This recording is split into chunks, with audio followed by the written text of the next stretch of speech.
एक विद्यार्थी ने 12th पास किया और 12th पास करने के बाद वो संघ के कार्यकर्ता थे, तो भावराव एक बार गोरखपुर आए तो उनसे वार्ता हुई। तो भावराव ने पूछा, क्यों शंकर, क्या कर रहे हो तुम आजकल? शंकर माने ये विद्यार्थी 12th पास करने वाला। वैसे 12th के एग्जाम दिए, अभी तो रिजल्ट आएगा कुछ महीने बाद। अरे तो तब तक वो विद्यालय शुरू हुआ है ना, उसमें पढ़ाना शुरू कर दो तुम, जाओ। भावराव का कहना यह था कि 2-3 महीना तुम्हारे पास है, इस 2-3 महीने में तुम विद्यालय में बच्चों को पढ़ाने जाया करो। बच्चे कौन से? कक्षा प्रथम द्वितीय के थे, 1 और 2 क्लास के थे। वो शंकर नाम का जो विद्यार्थी था, इसने उन बच्चों को पढ़ाना शुरू कर दिया। अभी शंकर को ये ध्यान में नहीं आया कि भावराव ने मुझको 2 महीने के लिए कहा है, 2 महीना नहीं कहा था। भावराव का जो इंटेंशन था वो केवल 2 महीने, रिजल्ट आए तब तक, बाद में अपना पढ़ाई करना। शंकर ने समझा मेरे को इस विद्यालय में पढ़ाने के लिए कह दिया है भावराव ने, और वे 2 वर्ष तक, क्यों प्रकाश जी, 2 वर्ष तक 12th पास करने के बाद उस विद्यालय में कक्षा 1 और 2 के बच्चों को पढ़ाते रहे।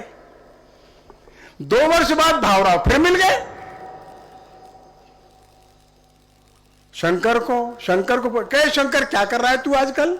अरे आप ही तो कह गए थे हमको विद्यालय में पढ़ाने के लिए, हम विद्यालय में पढ़ा रहे हैं। क्या मतलब? अपनी पढ़ाई आप ही तो कहे थे हमको पढ़ाने के लिए। पढ़ाई कहां? पढ़ाई के लिए तो आपने कुछ कहे ही नहीं हमको। अब पागल आदमी, चलो अपनी पढ़ाई करो। 2 साल अपनी पढ़ाई बंद करके कक्षा 1 और 2 के बच्चों को 2 वर्ष तक पढ़ाते रहे ये शंकर। बाद में बीए एडमिशन ले लिया, फिर एमए किया, फिर पीएचडी किया। बाद में काशी हिंदू विश्वविद्यालय में assistant professor, associate professor, HOD, dean faculty हो गए। जीवन भर विद्या भारती से जुड़े रहे, शिक्षा के जगत में नए नए प्रयोग करते थे, और बिल्कुल जब अंत समय में अर्थात वृद्ध हो गए, रिटायर हो गए, सारी अपनी पेंशन, सारा फंड लगाकर मंद बुद्धि के बच्चों का विद्यालय कैसे अच्छा चल सकता है, इस पर प्रयत्न करते करते चले गए। Can we imagine? क्या हम कल्पना कर सकते हैं? मतलब what was the commitment of that young boy who was doing 12th, और ये commitment remain to his last breath. अंतिम सांस तक उस बालक का कमिटमेंट कम नहीं हुआ। एक और सज्जन थे जिनका मेडिकल कॉलेज में अपॉइंटमेंट हो गया, मतलब सिलेक्शन हो गया एज ए स्टूडेंट एमबीबीएस के लिए। अचानक उनको ध्यान में आया, अरे भाई नहीं, मैं तो शिशु मंदिर में आचार्य बन जाऊंगा। 150 रुपया वेतन पर वे जीवन भर आचार्य बने रहे, एमबीबीएस करने के लिए नहीं गए, छोड़े आए। क्या हम कल्पना कर सकते हैं कि उनके मन में था कि भारत के बच्चों को मैं कैसे अच्छी शिक्षा दे सकता हूं? इसलिए, और ऐसे 1-2 उदाहरण नहीं है, ऐसे सैकड़ों उदाहरण हैं। अच्छी नौकरी छोड़ करके आ गए, अच्छी शिक्षा छोड़ करके आ गए, छोटे छोटे बच्चों को पढ़ाने में जीवन लगा दिया।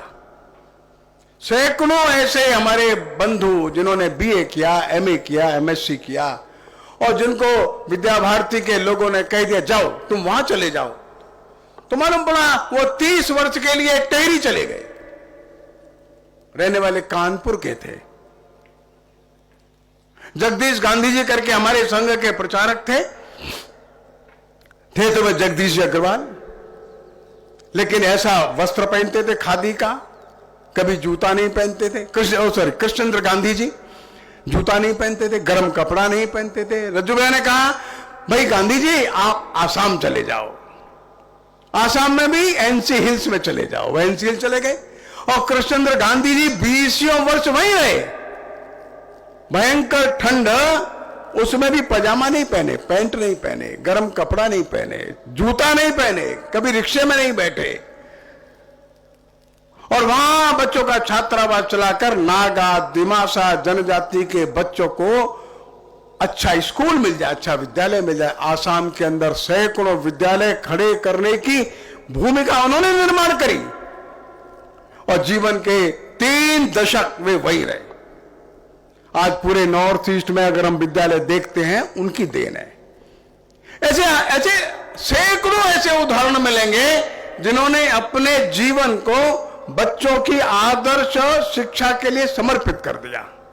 तब ये विद्या भारती खड़ी हुई और आज विश्व का सबसे बड़ा नॉन गवर्नमेंटल ये एजुकेशनल ऑर्गेनाइजेशन है।